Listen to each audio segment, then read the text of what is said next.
Hello students, today I am going to start chapter 3.5 remaining question, that is linear equation of two variable. हाँ, हम क्या कर रहे हैं, linear equation of two variable का third question करते हैं. ठीक है, तो इसमें क्या है, Yash scored 40 marks in a test. Total कितने मिल रहे हैं उसको मार्क्स, 40 मार्क्स मिल रहे हैं. ठीक, और क्या कर रहे हैं, इसमें कुछ वो रॉन्ग आंसर करता है, कुछ वो राइट आंसर करता है ना. टोटल जितने भी क्वेश्चन हैं उसमें कुछ आंसर वो रॉन्ग होते हैं, उसके कुछ राइट आंसर होते हैं, तब वो कितना गेट कर रहा है, वो 40 मार्क्स गेट कर रहा है. ठीक है, तो इसमें क्या करते हैं, मानते हैं let Yash solve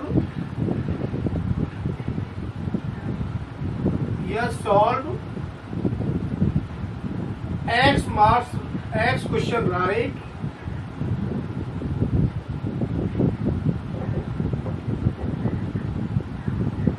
X question right and Y question wrong.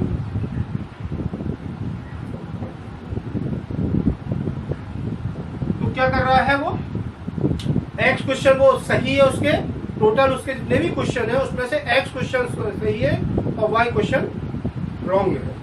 तो इसमें क्या कर रहे हैं, अब कह रहे हैं, अब आ जाओ, टोटल कितना मार्क्स मिलते हैं, 40 मार्क्स मिलते हैं. 3 marks for each right answer. तो X क्वेश्चन के X क्वेश्चन है, 1 क्वेश्चन के लिए कितने हैं, 3 मार्क्स. 1 क्वेश्चन के लिए कितने हैं, 3 मार्क्स. तो X क्वेश्चन के लिए क्या हो जाएंगे, अकॉर्डिंग टू क्वेश्चन 3x. एक क्वेश्चन के लिए x 3 मार्क्स और एक क्वेश्चन के लिए 3x मार्क्स. ऐसे ही एक रॉन्ग आंसर के लिए y, एक रॉन्ग आंसर के लिए 1 और y रॉन्ग आंसर के लिए -y. तो कितना है 1 मार्क्स को रॉन्ग आंसर के लिए 1 मार्क्स वो लेता है. ठीक है, टोटल कितने हैं, y रॉन्ग आंसर है, टोटल कितने हैं, y रॉन्ग आंसर है. तो y रॉन्ग आंसर पे कितने मार्क्स मिलेंगे, y. लेकिन इसमें क्या करेंगे, सब्ट्रैक्ट करेंगे. क्यों करेंगे, क्योंकि उसने टोटल जितने भी हैं उसमें से केवल 40 मार्क्स मिले हैं. रॉन्ग आंसर और राइट आंसर में दोनों में जो उनका स्कोर है, सपोज दैट उनका स्कोर 100 है, 100 में उसको 40 मार्क्स मिले हैं. सपोज दैट उनका जो स्कोर है, जो मार्क्स का टोटल स्कोर है, वो 100 स्कोर का पेपर है, उसमें उसको 40 मार्क्स मिले हैं. तो 40 में कुछ उसके राइट आंसर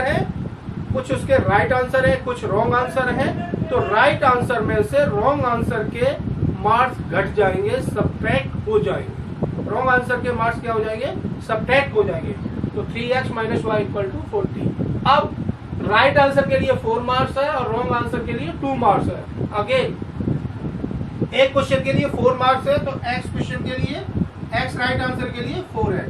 अगेन एक रॉन्ग आंसर के लिए 2 मार्क्स है, तो y रॉन्ग आंसर के लिए 2y. और टोटल कितना स्कोर करता है, 50 स्कोर करता है. ये आपके दो इक्वेशन बन गए, फर्स्ट और सेकेंड. अब इन दोनों इक्वेशन को हम एलिमिनेशन मेथड से सॉल्व करेंगे. तो एलिमिनेशन मेथड से सॉल्व करने के लिए क्या करेंगे हम दोनों को कोफिशिएंट क्या करेंगे, इक्वल करेंगे. तो हम क्या करेंगे, 2 का इधर किया हमने मल्टीपल, 2 का यहाँ किया, 2 3 या 6x - 2y = 280. Again 4x - 2y = 50. अब क्या करेंगे, कोफिशिएंट तो इक्वल हो गए, साइन भी सेम है, तो हम साइन को चेंज कर देंगे. तो 6 में 4 गए, क्या बचा, बचेगा 2x और यहाँ बचेगा 30. तो x कितना हो जाएगा, 30/2 15. तो x = 15. पुट इन फर्स्ट, तो 3 × 15 - y = 40. 15 3 जा 45, 45 उधर जाएगा, -y = 40 - 45 -y = -5. y equal to 5 marks. तो कितने हैं? 15 राइट आंसर है, 15 राइट आंसर है और 5 कितने हैं? रॉन्ग आंसर है। टोटल क्वेश्चन कितने थे? 20 क्वेश्चन थे, उसमें से 15 उसके उनके राइट आंसर थे। टोटल 20 क्वेश्चन किए उसने, टोटल 20 क्वेश्चन किए, उसमें से 15 उसके सही हो गए और 5 क्या हो गए? रॉन्ग आंसर हो गए। ठीक है। हाँ, नेक्स्ट क्वेश्चन स्टार्ट करते हैं। नेक्स्ट क्वेश्चन में क्या है? दो कार हैं ए और बी, वो दोनों जब एक ही डायरेक्शन में चलती हैं और उनकी स्पीड क्या है? डिफरेंट है। दो कार हैं ए और बी और उनकी स्पीड क्या है? डिफरेंट है।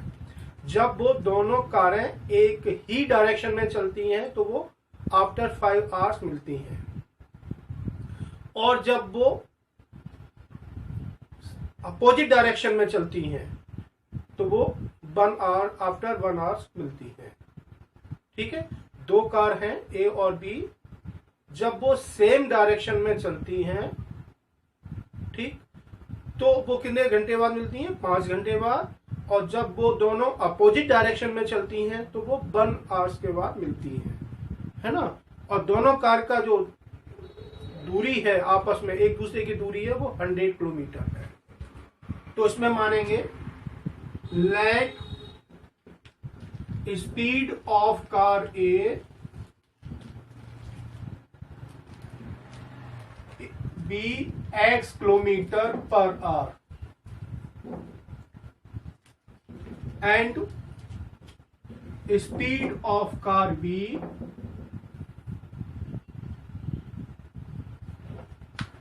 y kilometre per hour. अब एक चीज और समझना है, ए कार है वो, उसकी स्पीड ज्यादा है बी कार से, ये और समझना है, तभी वो एक दूसरे से सब्ट्रैक्ट होंगे। एक कार की स्पीड ज्यादा है बी कार से, उसमें दिया है डिफरेंट स्पीड है, तो डिफरेंट स्पीड का मतलब है एक कार की स्पीड ज्यादा होगी, एक कार की स्पीड कम होगी। तो हम क्या कर रहे हैं? ठीक है। अब वो क्या कर रहे हैं? दोनों कितनी दूरी पर है? 100 किलोमीटर की दूरी पर है। तो ये और दोनों कितने चलती हैं? 5 आवर्स चलती हैं। कितने आवर्स चलती हैं? दोनों कारें 5 घंटे चलती हैं। तो हम क्या करेंगे? डिस्टेंस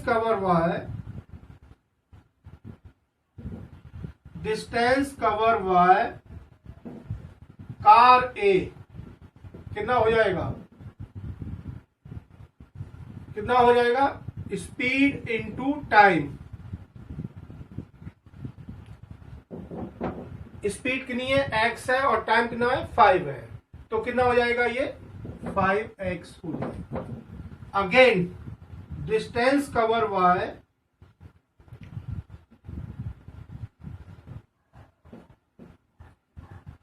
कार बी, तो ये भी speed into time, s into T equal to 5y। और जब ये दोनों का जो डिस्टेंस का जो ड्यूरेशन होगा, जो डिस्टेंस का जो इन दोनों को सब्ट्रैक्ट करेंगे तो डिस्टेंस हमेशा 100 किलोमीटर आएगा। डिस्टेंस कितना आएगा? सेम डायरेक्शन में सब्ट्रैक्ट होगा, अपोजिट डायरेक्शन में ऐड होगा। ठीक है। तो इसमें हम क्या करेंगे? तो 5x में से 5y सब्ट्रैक्ट कर दिया तो कितना आएगा? 100 आ गया। 5 कॉमन ले लो तो x minus Y equal to 100। 5 से कट जाएंगे 20, तो x minus Y equal to 20 equation first. अब बात कर रहे हैं अपोजिट डायरेक्शन की। अपोजिट डायरेक्शन में क्या होता है? जो सेम डायरेक्शन है, अब अपोजिट डायरेक्शन में, अपोजिट डायरेक्शन में क्या होगा? दोनों 1 घंटे चलती है, एक कार भी 1 घंटे चलती है, तो distance cover by car A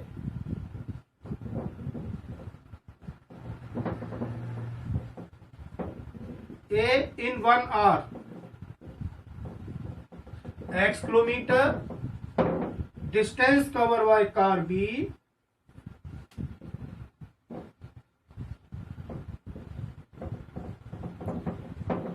y kilometre. ठीक। अब इनमें अपोजिट डायरेक्शन में क्या होगा, दोनों की डिस्टेंस ऐड होगी तभी वो 100 किलोमीटर आएगा। अपोजिट डायरेक्शन में क्या होगी, कार की जो डिस्टेंस है वो क्या होगी, ऐड होगी। तो इसमें हम क्या करेंगे, इन दोनों में हम ऐड करेंगे डिस्टेंस को, तो क्या हो जाएगा, इसका सेकेंड इक्वेशन हो जाएगा x और प्लस वाई इक्वल टू 100। ये आपका सेकेंड इक्वेशन हो गया। और फर्स्ट इक्वेशन है x minus Y equal to 20। ये फर्स्ट इक्वेशन है। सॉल्व कर दो एलिमिनेशन से, ये कट गए तो 2x इक्वल टू 120, तो x इक्वल टू 120 अपॉन 260। अब put value of x in first,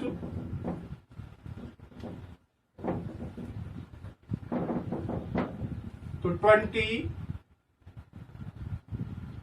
60 है, तो 60 प्लस वाई इक्वल टू 100, तो y इक्वल टू 100 माइनस 60, तो y इक्वल टू 40। तो speed of car A equal to 60 kilometre per hour, और speed of car B speed of car V 40 kilometre per hour. ये answer है। हाँ, fifth question करते हैं। इसमें क्या है, एक रेक्टेंगुलर दिया है, सपोज दैट इसकी लेंथ x यूनिट है और ब्रेथ y यूनिट है। तो इसमें मान लेते हैं लेंथ कितनी है, length x unit and breath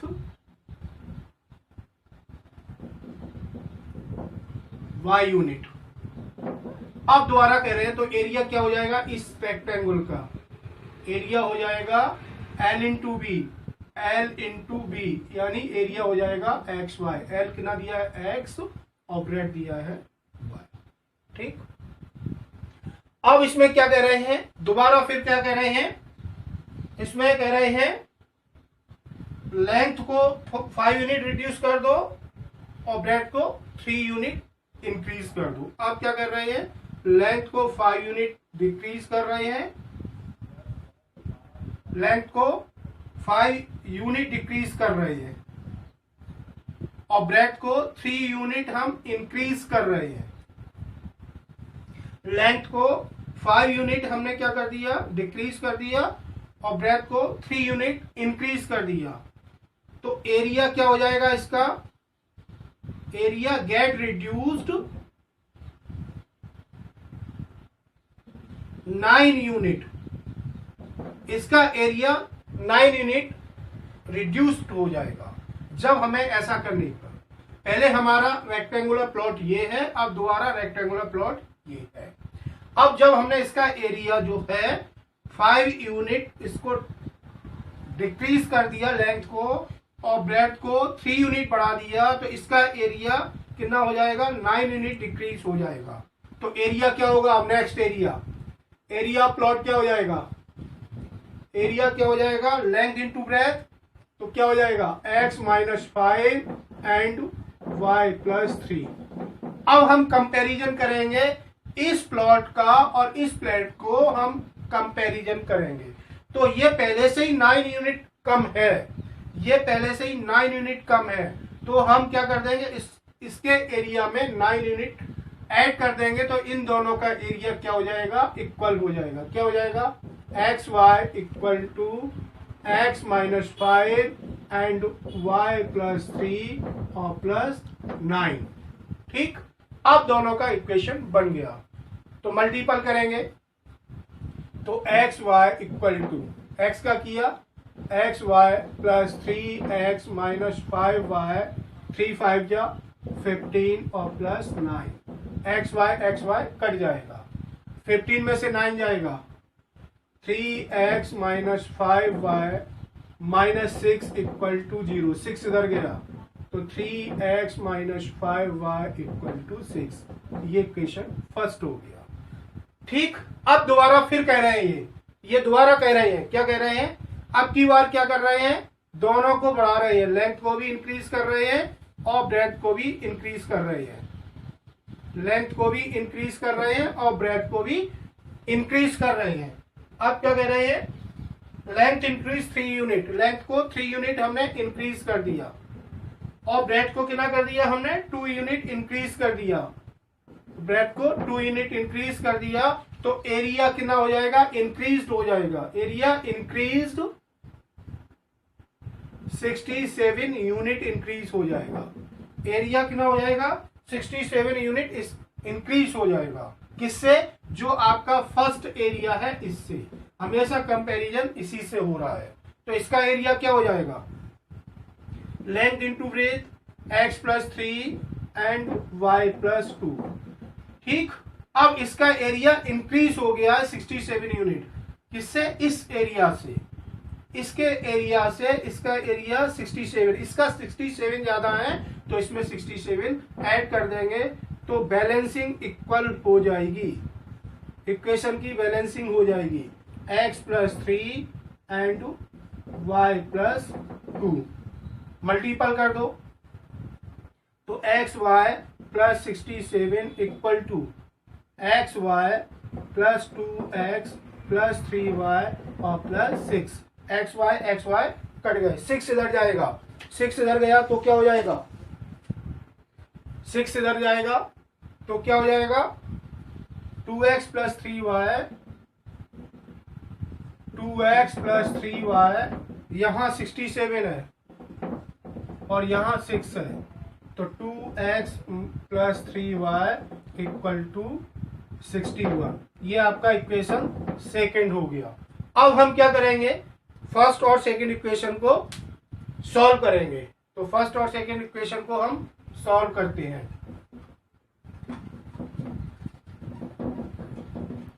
तो फर्स्ट क्या दिया है आपका equation, 3x minus 5y equal to 6। Second आपका दिया है 2x plus 3y equal to 61। ये फर्स्ट है, ये आपका सेकेंड है। अब क्या करेंगे, एलिमिनेशन मेथड से सॉल्व करेंगे। एलिमिनेशन मेथड से क्या करेंगे, 3 का इधर कर देंगे मल्टीपल और 5 का इधर कर दिया। 3 3 जा 9x, 3 5 जा 15y, 3 6 जा 18, 5 2 जा 10x, 5 3 जा 15y, 5 1 जा 5, 5 6 जा 30। ये कट गया तो 19x हो जाएगा इक्वल टू 323 हो जाएगा। तो x कितना हो जाएगा, 323 अपॉन 19, 19 1 जा 19, 19 7 जा, ठीक। तो x कितना हो जाएगा 17। अब क्या कर देंगे, x की वैल्यू फर्स्ट में रख दो, पुट इन फर्स्ट। तो 3 into 17 minus 5y equal to 6, तो minus 5y equal to 6 minus 51, तो minus 5y equal to minus 45, तो y इक्वल टू 9। तो आपकी लेंथ क्या हो गई, लेंथ हो गई 17 यूनिट, लेंथ 17 यूनिट हो गई। ये आपकी लेंथ हो गई, लेंथ कितनी हो गई, लेंथ इक्वल टू 17 यूनिट और ब्रेथ कितनी हो गई, 9 यूनिट हो गई, ठीक। और एरिया भी यदि निकालना है तो एरिया इन दोनों का मल्टीपल कर देंगे तो इसका एरिया आ जाएगा, ठीक है। तो आज अपनी एक्सरसाइज 3.5 फिनिश हो गई है। नेक्स्ट वीडियो में हम 3.6 एक्सरसाइज को स्टार्ट करेंगे, ठीक है।